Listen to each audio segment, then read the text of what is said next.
नमस्ते दोस्तों, आज इस वीडियो में हम बात करेंगे डैम कैपिटल आईपीओ के बारे में। इस वीडियो में हम आईपीओ का जीएमपी देखेंगे। अभी बता देता हूं, इसका जीएमपी चल रहा है अराउंड 50 टू 50% के आसपास। ठीक है, जीएमपी काफी अच्छा खासा चल रहा है और जीएमपी देख के तो ऐसा लग रहा है अप्लाई तो करना चाहिए। ठीक है, जीएमपी सुन लिए। अब आते हैं मेन बिजनेस पे।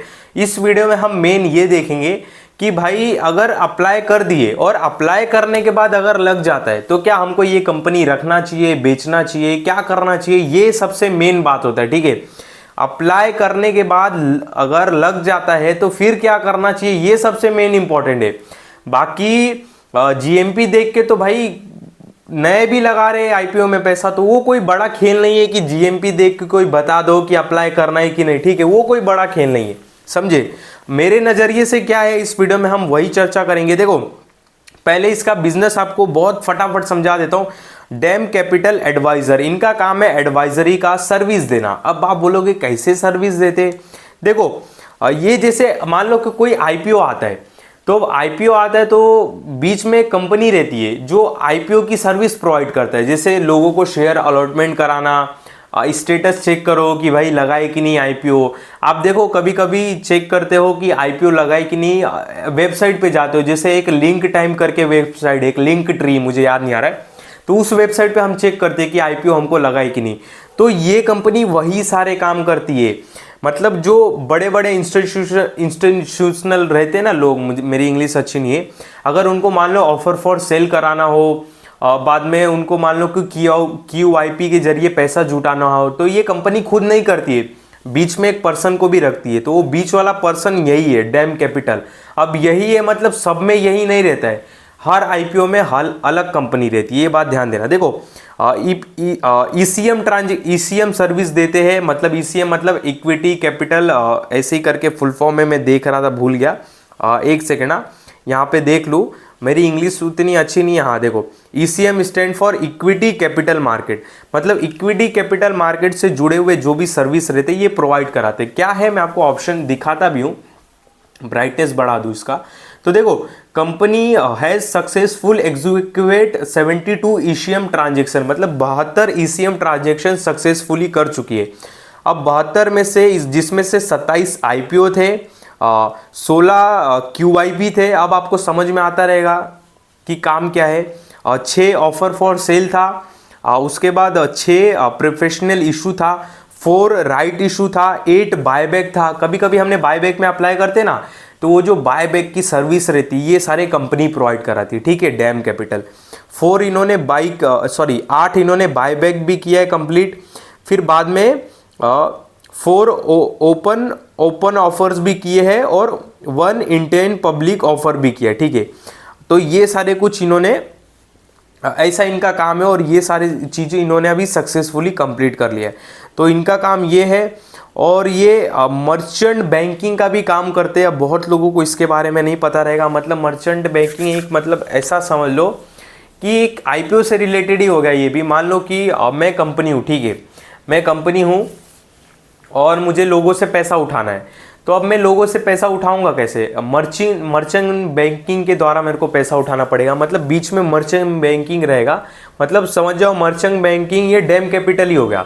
तो बीच में डैम कैपिटल रहेगा, मेरे इक्विटी उठा के इन्वेस्टर को देगा और इन्वेस्टर से पैसा उठा के मुझको देगा। तो ये सारे काम ये करते। ठीक है, बिजनेस मॉडल समझ गया आपको कि आईपीओ वगैरह जो आते हैं, ऑफर फॉर सेल, बायबैक, ये सारे सर्विस वगैरह, एडवाइजरी वगैरह, ऑफर, मतलब लोग, मतलब ये जो इंस्टीट्यूशनल बड़े बड़े लोग रहते हैं इनको ये अपनी सर्विस देते हैं। ठीक है, इजी लैंग्वेज में आप समझ गए। तो ऐसा कुछ है। यहाँ पे मैं ओपन डेट की बात करूँ तो ओपन तो हो ही गया आज। कितनी तारीख को, 19 तारीख, मतलब आज ओपन हो चुका है। फेस वैल्यू 2 रुपया पे आ रहा है। प्राइस बैंड देखा जाए तो 269 से 283, यानी कि कट ऑफ प्राइस इसका 283 निकल के आता है। और हाँ, ये कितना पैसा उठा रहे हैं मार्केट से, 840 करोड़ है। ये 840 करोड़ कहाँ जाएगा, पूरा ऑफर फॉर सेल जाएगा। ठीक है, इस बात को ध्यान देना।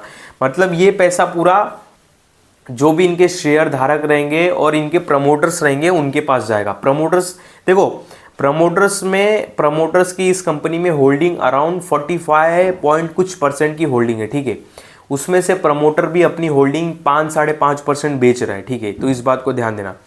तो इस 840 करोड़ में से प्रमोटर्स के पास थोड़े पैसे जाएंगे और थोड़े से ज़्यादा हिस्सा, ऑलमोस्ट ज़्यादा हिस्सा जाएगा जो भी इसके शेयर धारक निवेशक रहेंगे पहले के लिस्ट से पहले, उन सारे लोगों के पास ये पैसा जाने वाला है।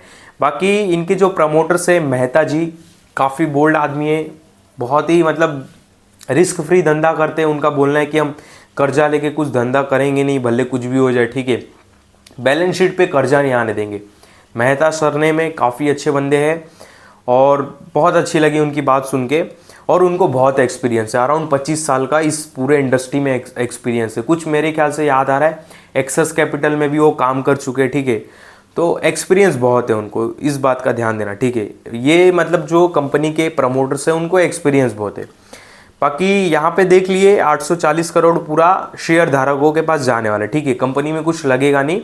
उन्होंने बोला हमको पैसे की ज़रूरत नहीं है, ये एक्चुअल में ऑफर ला रहे हैं कि भाई मतलब ये आईपीओ ला रहे हैं कि जो शेयर धारक है, जो निवेशक है, प्रमोटर नहीं, उनको थोड़ा एग्जिट करने का भी एक मिल जाएगा रास्ता। और प्लस क्या बोलते कि हमारी कंपनी जब लिस्ट हो जाएगी तो लोगों के सामने हमारा काम दिखेगा। उनके बोलने का मतलब ये है कि मतलब ओपन हो जाएगा, ठीक है।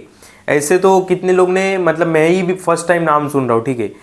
तो ऐसा लिस्ट होने के बाद एक एक्सपोजर मिलता है ना, मार्केट को पता चल जाता है कि हाँ ये कंपनी है, ऐसे काम है। तो बोला कि इसके वजह से हम लिस्ट हो रहे, ठीक है, उनका ये बोलना है।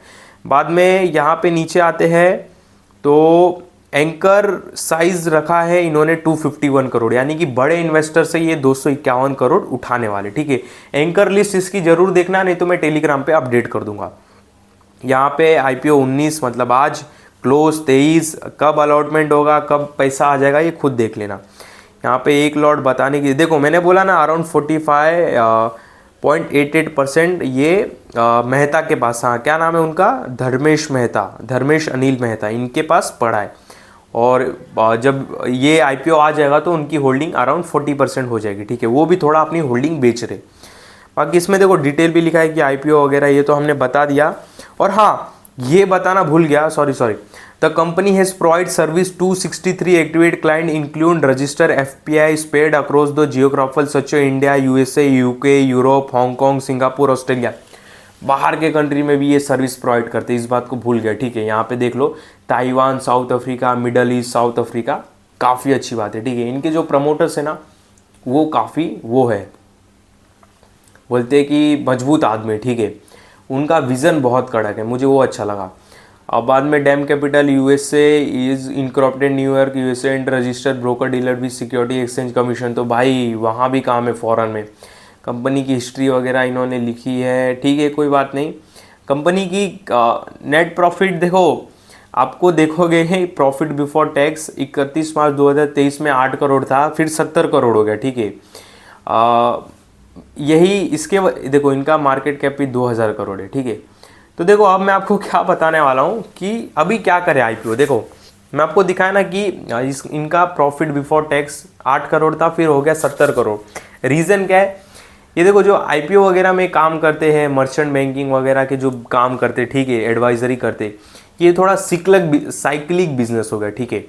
मतलब अगर आईपीओ के सीज़न वगैरह नहीं आए तो इनको थोड़ा दिक्कत हो जाएगा, ठीक है, समझे बात को।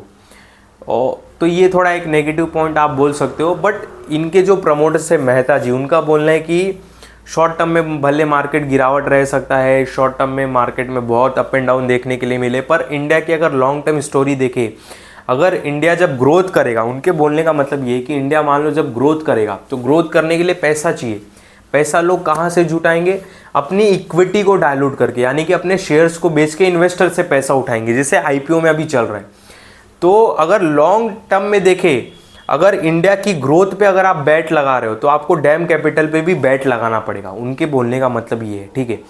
तो ओवरऑल ये सारी चीज़ें देख के समझ के में ये आता है कि long term minimum 5 year 6 year ये लॉन्ग टर्म पीरियड के लिए वाला स्टॉक है, ठीक है, शॉर्ट टर्म वाला नहीं है, इस बात को ध्यान देना।